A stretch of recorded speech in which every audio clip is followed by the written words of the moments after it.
Ni kweli tumeiona taarifa iliyotolewa na kamanda wa polisi wa mkoa wa Arusha, Kamanda Justin Masejo, kuhusu Fred Kimbwambo ambaye amekamatwa kwa kutumiwa kuiba fedha ambazo zilichangwa kwa ajili ya mwenyekiti wa Chadema Taifa, Tundu Lissu. Ni kweli na mimi hiyo taarifa nimeiona, lakini naomba niweke wazi jambo moja kwamba fedha ambazo zilichangwa hazikuchangwa kwa ajili ya chama, wala fedha ambazo zilichangwa na wanachama na watu mbalimbali hazikuwahi kusimamiwa na chama. Ule ni mradi pekee wa familia. Kwa familia ya Lissu ndiyo ambayo ilikuwa inaratibu hiyo michango kwa sababu ya upendo wa wananchi kwa Lissu.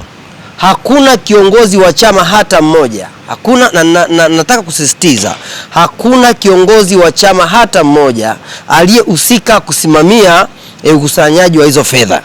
Kwa sababu hiyo ninapenda kutoa rai na nimpongeze sana kamanda wa polisi wa Arusha, Kamanda Masejo, kumkamata huyo mtuhumiwa. Kama kweli kuna wananchi wema ambao walikuwa wanamchangia mwenyekiti wetu wa chama taifa kwa upendo, kwa jina waliloliita funga mwaka na Tundu Lissu, alafu mtu akajitokeza akatumia fursa hiyo akachukua hizo fedha, jeshi la polisi na vyombo vya sheria vishughulike naye barabara. Lakini niweke wazi, chama hakihusiki kwa sababu moja. Chama chetu kina utaratibu, kina mwenyekiti ambaye yuko gerezani na kina makamu mwenyekiti wa hiki chama upande wa bara, Mheshimiwa John Heche, mtu aliyenyooka, mtu mkweli, msimamizi anayesimamia watu na rasilimali za chama. Lingekuwa ni jambo la chama, tunamweka hazina wa chama taifa, tuna ofisi ya katibu mkuu inayoshughulikia shughuli zote za kichama katika nchi yetu chini ya Mheshimiwa JJ Mnyika. Hivyo basi, waandishi wa habari, hizi propaganda za kusema Chadema imekula fedha za, si kweli. Na narudia tena, kwa sababu hili limejitokeza kwenye mkoa wangu Arusha hapa, ambako mimi ndiye mwenyekiti na msimamizi mkuu wa shughuli zote za chama hapa. Ni jambo la kifamilia na mtuhumiwa lina matumaini anafahamiana na hiyo familia, kwa sababu asingeweza kupata access yoyote au mamlaka yoyote tofauti na familia. Hivyo familia ishughulike naye. Sisi Chadema hatuhusiki, tunashughulika na shughuli zetu za kichama.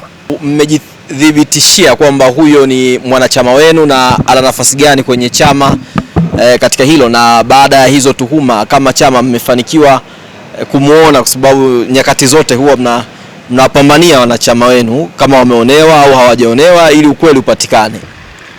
Nitaka kusema kwamba sina kumbukumbu Fred kokote ambako ni kiongozi wa kichama, Fred Mbombo aliyetajwa, ila ninajua kwamba ni mwanachama.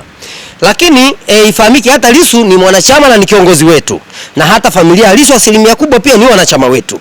Lakini swala la yeye kwamba chama kimemfuatilia au hakijamfuatilia, chama chetu hakina tabia ya kufuatilia watu wanaovunja sheria na kufanya uhalifu, especially kama huo ambao ni wa kifedha. Hatuna utaratibu huo. Kama yeye ni mwanachama wa Chadema na kweli amehusika, kwa maana ni kwamba hanatuhumiwa na haijadhibitika, chama chetu akihusiki na watu ambao wanavunja sheria za nchi kwa sababu ya maslahi yao binafsi. Sisi tunafuatilia mtu ambaye anapambania haki, anapambania demokrasia kwenye nchi yetu, anapambania maendeleo ya taifa letu, na anakisimamia na kukisemea chama chetu jinsi ambavyo kinasemea Watanzania. Tajwa kwamba fulani mwanachama wa chama cha Chadema, wakati ni particulars ambazo huwa mtu haojiwi, yani ukiwa ni mtuhumiwa huojiwi kwamba wewe ni chama gani au ni dini gani. Wakati mwingine Chadema mnaona mmetendewa haki kama viongozi wa chama hicho? Kwanza nitake tu kuliweka wazi, kwanza tujatendewa haki. Siku zote naomba niseme, jeshi la polisi, jambo lolote ambalo linaonekana lina dosari, hata kama Chadema haihusiki, lakini kuna sehemu ni wanachama, litatajwa kwa nguvu kubwa na vyombo vya dola, kama vile mlivyomwona Rabisa alivyokuwa anasema. Lengo ni nini? Lengo ni kuendelea kukichafua hiki chama ambacho kinapendwa na wananchi na chenye wanachama wengi kuliko chama kingine chochote hapa Tanzania. Lakini pia niongeze jambo moja kwamba, hivi kwa nini jeshi la polisi alitoi taarifa ambazo CAG anaibua kwamba wamekula fedha za umma, na CAG ni wa umma, na CAG ni mkaguzi ambaye anafahamika kisheria? Hautasikia polisi wakiasema. pesa zinazochangwa kwenye mitandao ya kijamii kwa sababu ya mambo binafsi ya kifamilia, wanataja neno kubwa Chadema.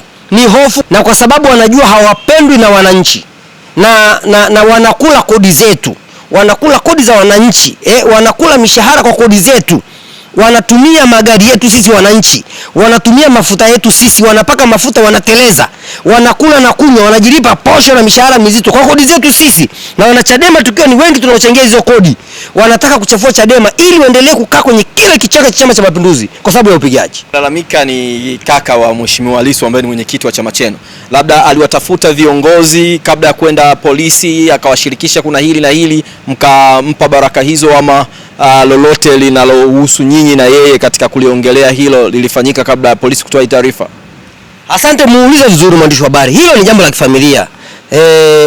Wakili Mungwai Alute hajashirikisha chama, hajauliza chama, kwa sababu ni jambo la kifamilia. Na sisi nataka nikwambie brother, ingekuta hili jambo ni la kichama, ungeshawaona mawakili. Unajua Chadema ndicho chenye mawakili wengi, chenye mawakili wengi tena wasomi kabisa katika nchi, wengi sana, wakina Matata, wakina Kibatala, wakina nani, wako wengi sana wabobezi. Tayari brother, lingeshafikishwa mahakamani na wanasheria wetu. Na mimi nitaka kusema tu, sisi kanda kaskazini tuna wanasheria watatu wa chama. Tuna mwanasheria wa kwanza ambaye anaitwa Samuel Welwel. Yeye ni mwenyekiti wa kanda kaskazini, ni mwanasheria wa mahakama, tena mahakama kuu. Kuna mwenyekiti wa jimbo la Karatu, ni mwanasheria anaitwa Valerian Kamara, ni mwanasheria ambaye anasimamia mkoa na kanda nzima. Tuna katibu wa wanasheria wetu ambaye yeye anasimamia mambo yote hapa mkoani kuhakikisha kwamba sheria zinafuatwa. Naye ni mwanachama wetu, ni mwanachama wetu. Kwa hiyo hawa wanasheria wote hao nataka kuambia kwamba wangesha lifesi moja kwa moja kwenye vyombo vya kisheria, na hatujatendewa haki na vyombo vya sheria kwa kutaja neno Chadema.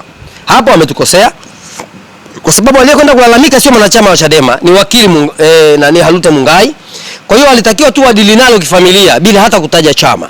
Kwa hiyo kwa hilo hajatutendea haki, lakini sisi Chadema tulishazoea kusukumiwa mabaya yote, kama yale machafuko yaliyotokea tarehe 29, tarehe 30 na 31, watu wakauawa, wakauliwa, watu wakaiba kura ambazo hazijawahi kutokea katika nchi za kujipa. Lakini bado kwenye yale machafuko walisema nyuma yao kuna Chadema, wakati ni Watanzania wamechoka hawa viongozi wa hiki chama cha CCM pamoja na vyombo vya dola. Hilo la kwanza, hawajatutendea haki. Ni jambo ambalo ni la kiprivate, wangedili nalo kiprivate na sio kuhusisha chama chetu. Lakini si Chadema hatuogopi kuchafuliwa kwa sababu sisi tuko weupe. Ukituchafua sisi unachafuka wewe. Lingine ni kwamba nitake kuambia wanachama wengi wanaochanga fedha wafate mifumo rasmi. Wafate mifumo rasmi ya kitaasisi na kutaka kufuatilia, kwa sababu tayari walivyokuwa wanafanya vile wangepata mhusika mkuu ambaye wangeweza kudili naye ndani ya familia. Maybe kama wao watakuwa walimpa Freddy, hawatakuwa walimpa mtu mwingine yote wakiamini kwamba mtu anaweza akatenda wema. Hapana. Kwenye fedha siku zote mfumo wa fedha unatakiwa ufuate. Fedha haiaminiki kwa mtu yeyote ambaye anazikusanya au anazitumia nje ya utaratibu.